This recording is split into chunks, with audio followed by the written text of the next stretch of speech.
Are you ready? యేసయ్య మన మనస్సును మారుస్తాడు, పరిస్థితులను మార్చడు. యేసయ్య మన మనస్సును మారుస్తాడు, పరిస్థితులను మార్చడు. Because our life is controlled by our thoughts. మన జీవితం పరిస్థితులు ఎందుకు మార్చడంటే, మన మనస్సును ఎందుకు మారుస్తాడంటే, మన తలంపుతోనే మన జీవితం నియంత్రింపబడి ఉంది. అందువలన నీ పరిస్థితులు మారాలంటే కొన్నిసార్లు నీ మనసుకు మార్పిస్తాడు, నీకు తెలవకుండా పరిస్థితులకు మార్పునిస్తాడు ఆయన. ఏమండి, ఈరోజు మీరు మందిరానికి వచ్చారు. ఎక్కడికి వచ్చారు? ఊరికే పొద్దున్నే లేచిపోయి బస్సు ఎక్కేసి వచ్చారా? కాదు. ఫస్ట్ ఒక తలంపు వచ్చింది నిన్న రాత్రి, ఎక్కడికి వెళ్దామని. దాన్ని పోషించారు, మేపారు, చేతికి పని చెప్పారు, కాళ్ళకి పని చెప్పారు, బండికి పని చెప్పారు, ఎక్కడికి వచ్చి కూర్చున్నారు. అసలు ఫస్ట్కి రావడానికి ఫస్ట్ కారణం ఏంటి? ఆ తలంపు. Hour life is controlled by our thoughts. ఒకసారి చూడండి, మీరు ఇక్కడ నుండి డైరెక్ట్గా ఇంటికి వెళ్తారు, కొంతమంది హోటల్కి వెళ్తారు, కొంతమంది బంధువుల ఇంటికి వెళ్తారు, కొంతమంది రోడ్డు మీద కూర్చొని కాన్ఫరెన్స్ పెడతారు. ఎందుకని? సడన్గా జరిగింది కాదు. ఫస్ట్ ఏంటిది? తలంపు. ఇంటికి వెళ్దామా, మార్కెట్కి వెళ్దామా? నువ్వు మార్కెట్కి వెళ్ళావంటే ఫస్ట్ ఏంటిది అక్కడ? తలంపు. దీని వెనకాల ఏం పని చేస్తుంది? తలంపు. సిగరెట్ తాగుతున్నావు, బడ్డీ కొట్టి దగ్గరికి వెళ్ళి సిగరెట్ తాగడం కాదు. ఫస్ట్ ఏంటిది? తలంపు. ఏం తాగాలని? సిగరెట్ నీ చేతికి వచ్చిందంటే ఫస్ట్ ఎక్కడ? అది ఒకరోజు ముందల కాదు, నెల రోజుల నుండి, 2 నెలల నుండి, సంవత్సరం నుండి తాగుదామా? తాగేటప్పుడు ఏమన్నా చూస్తాడా? అమ్మ చూస్తుందా? నాన్న చూస్తాడా? భార్య చూస్తుందా? ఎవరన్నా చూస్తారా? ఫస్ట్ తలంపు. ఆ తలంపు నువ్వు పోషించావు, మేపావు, ఆకులు వచ్చినాయి, పిందెలు వచ్చినాయి, ఫలాలు వచ్చినాయి అన్నావు. ఎక్కడ ప్రభావం? తలంపు. నా దేవుడు అనేది నీ తలంపు నేను మార్పిస్తా, నీ తలంపుకు నేను మార్పిచ్చి నీ పరిస్థితులకు నేను మార్పు అనుగ్రహిస్తా. ప్రైజ్ ది లార్డ్, హల్లెలూయా. ఏ అనే పాపంలో నువ్వు కూరుకుపోయావు, బి అనే పాపంలో కూరుకుపోయావు, సి అనే పాపంలో కూరుకుపోయావు, డి అనే పాపంలో కూరుకుపోయావు. ఊరికే కూరుకుపోలా, నువ్వు ఇరికింపబల్లా. ఫస్ట్ ఏంటిది? తలంపు. దాన్ని పోషించావు, పెంచావు, కాపాడావు. ఇప్పుడు ఏం అయిపోయావు? కూరుకుపోయావు. ఫస్ట్ ఎక్కడ స్టార్ట్ అయింది? నా దేవుడు అనేది ఆ తలంపులో నేను కార్యం చేస్తా. ఏ అనే పాపములో ప్రవేశించబోతున్నావు, బి అనే పాపంలో ప్రవేశించబోతున్నావు, సి అనే పాపంలో ప్రవేశించబోతున్నావు, డి అనే పాపంలో ప్రవేశించబోతున్నావు. ఈ ఏ అనే పాపంలో ప్రవేశించబోతున్నప్పుడు ఊరికే ప్రవేశించాలా. ఫస్ట్ ఏమొచ్చింది? తలంపు. కానీ ఈసారి ప్రవేశించావు. ఇదివరకు ప్రవేశించావు, ఇప్పుడు ప్రవేశించావు. ఎందుకని? మత్తయి సువార్త 4:4 మనుష్యుడు రొట్టె వలన మాత్రము కాదు కానీ దేవుని నోట నుండి వచ్చు ప్రతి మాట వలన బ్రతుకును. నువ్వేమింటున్నావు? గట్టి చెప్పాలి. నువ్వేమింటున్నావు? నేనేమింటున్నా? ఇప్పుడు ఆ చెడు విత్తనం పడితే మన దగ్గర ఏముంది? ఆ వాక్యం అనే యాసిడ్ ఆ విత్తనం మీద పడి కాల్చేస్తుంది. ఉండండి. తద్వారా ఏ పనికి వెళ్ళాం? ఏ పనికి వెళ్ళాం? బి తలంపు పడిద్ది. బి తలంపు పడగానే ఆల్రెడీ మనలో ఏముంది? ఆ వాక్యం అనే యాసిడ్ దాన్ని కాల్చేస్తుంది. అందుకని ఎక్కడికి వెళ్ళాం? బి పనికి వెళ్ళాం. ఎక్కడ ఉన్న మనం అందరం ఆ టైపే. ప్రసంగం చేస్తున్నా నేను కూడా అదే టైప్. కానీ అది ఇప్పుడు మనం పెంచట్లా, పోషించట్లా, ఎరువేయట్లా. ఈ వాక్యం అనే యాసిడ్ పట్టం వలన నాకొద్దే. తద్వారా ఏ సమస్యలో నుండి బయటపడుతున్నాం?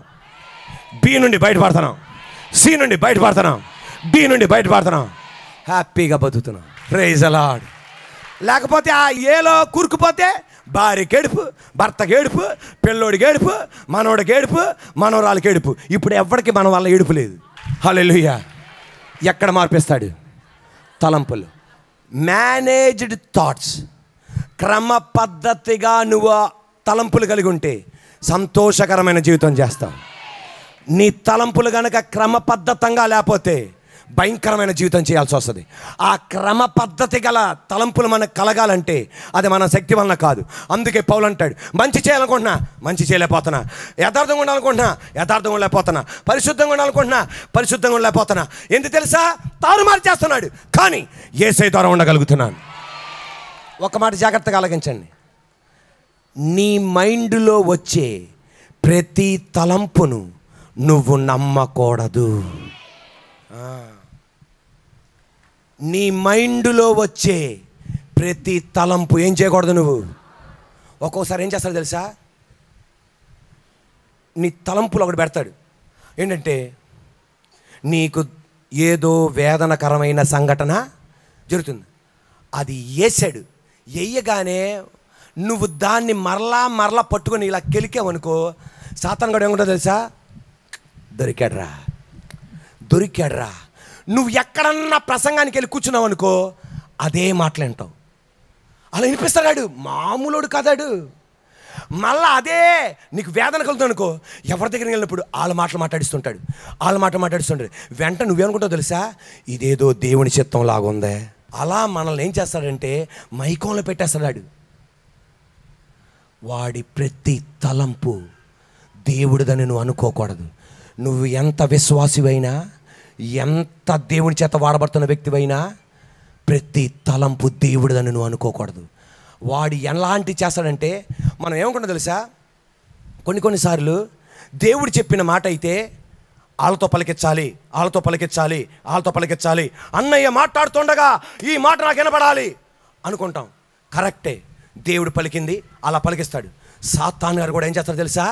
నిన్ను మైకోలో పెట్టడానికి, నీకు చెడు తలం పెట్టాడే అది వాస్తవం చెప్పడానికి ఇంకొకరితో పలికిస్తాడు. ఇది దేవుడిదే అని చెప్పి నిన్ను అడుగు పెట్టేస్తాడు. అంత దుర్మార్గుడాడు. మన దేవుడు ఏం చేస్తాడో దాన్ని కాపీ కొడతాడు. అంత భయంకరుడు అనమాట. అందువలన ప్రతి తలంపు వాడిది అనుకోకూడదు. వెంటనే నువ్వు అనుకోవాలి, వాక్యమనే యాసిడ్ మన చేతిలో ఉంది, వాడు పెట్టేది యేసయ్యా నీ చేతికి అప్పగిస్తున్నాను. ఇది నీదో నాకు అర్థం కావట్లా, అది నాదో నాకు అర్థం కావట్లా. నన్ను కన్ఫ్యూజన్లో ఉంచక దేవా, నన్ను కన్ఫ్యూజన్లో ఉండదు దేవా. Our mind is a battle field. మన మైండ్, మన మనసు యుద్ధ భూమి. సాతానుగాడు తలంపులు పెడతాడు, దేవుడు తలంపులు పెడతాడు. వీళ్ళిద్దరి మధ్యలో మనం బుక్ అయిపోతున్నాం. సాతానుగాడికి మన మనసు కావాలి, దేవునికి మన మనసు కావాలి. ఇటు సాతాను తలంపులు, ఇటు దేవుని తలంపులు. దేవుని బిడ్డ ఈ యుద్ధ భూమిలో, ఆమె ననలేదే, ఈ యుద్ధ భూమిలో ఓటమి ఆడికే, విజయం యేసయ్య బిడ్డలకే. హల్లెలూయా, ప్రైజ్ ది లార్డ్.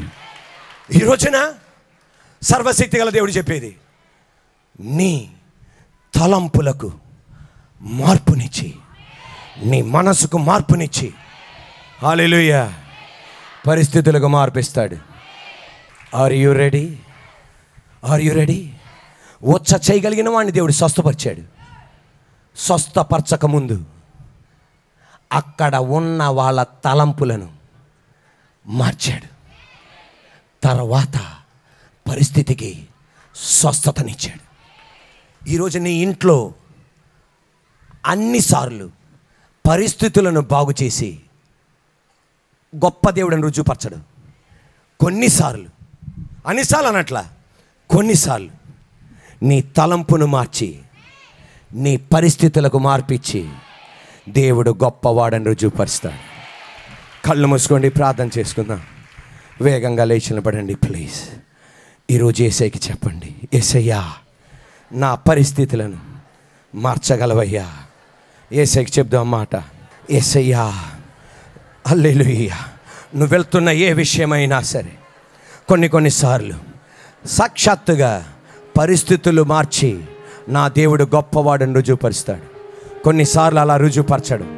ఎలా రుజుపరుస్తాడంటే నీ మనస్సును మార్చి నీ పరిస్థితులకు దేవుడు మార్పునిస్తాడు. ఈరోజు నా దేవాది దేవునికి చెప్పు, హల్లెలూయా. మన మైండ్ ఒక బ్యాటిల్ ఫీల్డ్, మన మనస్సు ఒక యుద్ధ భూమి. ఈ యుద్ధ భూమిలో సాతానుగాడు తలంపులు పెడతాడు, దేవుడు తలంపులు పెడతాడు. వీటి మధ్య నువ్వు నలిగిపోకూడదు, వీటి మధ్య నువ్వు కృంగిపోకూడదు. అంతిమ విజయం నీకు దేవుడు అనుగ్రహించును గాక. యేసయ్యా, యేసయ్యా, యేసయ్యా. పరిస్థితులను మార్చగల దేవుడు నువ్వు. యేసు నామములో నా పరిస్థితులు మార్చబడును గాక.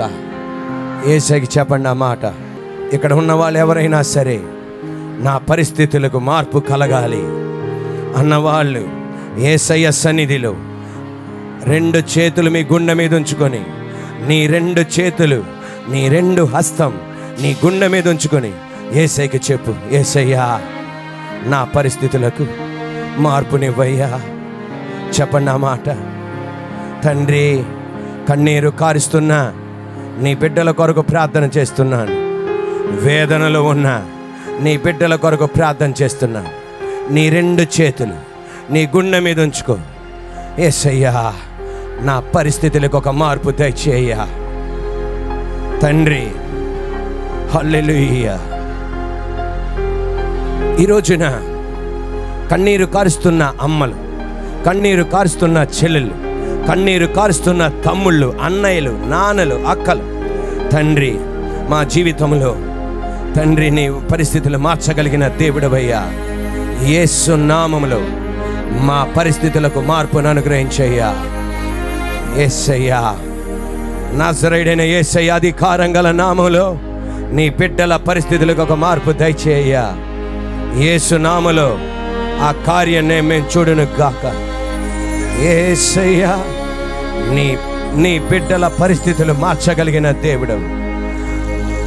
ఆ మాట నోరు తెరిచి చెప్పండి. యేసయ్యా ఇప్పటి వరకు ఈ మట్టి బొమ్మను నిలబెట్టి నీతో మాట్లాడాడు.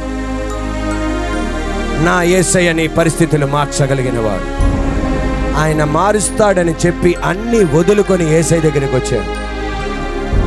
ఆయన మారుస్తాడని చెప్పి అన్నీ వదులుకొని యేసయ్య దగ్గరికి వచ్చాడు. ఆయన ఎన్నడూ నిన్ను త్రోసివేసేవాడు కాదు. ఆయన నిన్నెన్నడూ త్రోసివేసేవాడు కాదు. ఆయన ఎన్నడూ నిన్ను వదిలిపెట్టేవాడు కాదు. యేసయ్యా, ఈ క్షణమే నజరేయుడైన యేసయ్య నామములో నీ కార్యం నీ బిడ్డలు చూడును గాక.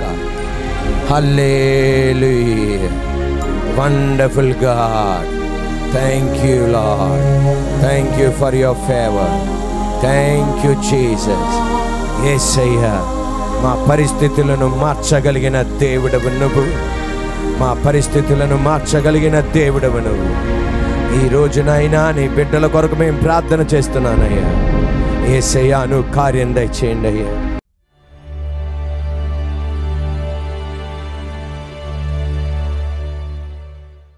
పరలోకన మా తండ్రి పరిశుద్ధాత్మదేవా, ఈ పగటి వేళంలో పనికిరాన నిలబెట్టి మీరు వాడుకున్న విధానం బట్టి స్తోత్రం.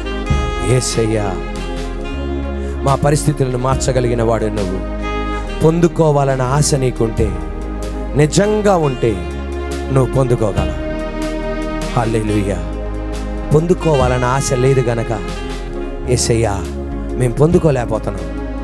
తండ్రి యేసయ్యా, మా సమస్య కన్నా నువ్వు గొప్పవాడివయ్యా. కానీ సాతానుగాడు యేసయ్య గొప్పవాడు కాదు, సమస్య గొప్ప అని మా మనసులో తెలియపరుస్తున్నప్పుడు నో, ఆయన గొప్పవాడని ఎలీషా అన్నట్లుగా, యెషయా చూసినట్లుగా ఈరోజు నీ వాక్యముతో మేనే కృపచ్చన స్తోత్రం. క్రియారూపకంగా మా కుటుంబాల్లో, వ్యక్తి జీవితాల్లో జరుగును గాక.